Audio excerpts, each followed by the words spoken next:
5 ఏళ్లు అప్పుడు మైనార్టీ ప్రభుత్వాన్ని పివి నరసింహారావు గారు సక్సెస్ఫుల్ గా నడిపారు.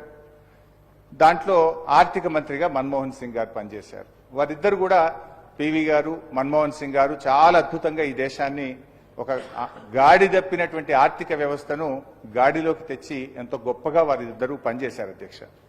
సరే 5 ఏళ్ల తర్వాత కాంగ్రెస్ పార్టీ ఓటమి పాలైంది.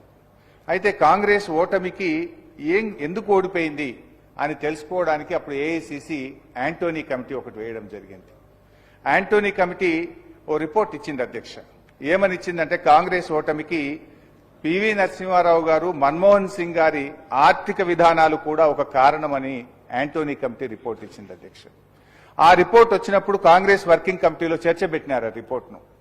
ఆ రిపోర్ట్ వచ్చినప్పుడు మన్మోహన్ సింగ్ గారు కంట తడిపెట్టారు. కానీ ఒక్క మాట మాట్లాడలేదు. ఆయన ఒక్క అడుగు కూడా, ఒక అంగుళం కూడా పక్కకు జరగకుండా అదే లాయలిస్ట్గా ఆయన పనిచేసినారు. ఇది ఆ రోజుల్లో పత్రికల్లో, టీవీల్లో పెద్ద వార్త వచ్చింది. ఏఐసిసి మీటింగ్లో మన్మోహన్ సింగ్ గారు కంట తడిపెట్టారనేటువంటి వార్త దేశంలో పెద్ద చర్చకు దారితీసింది.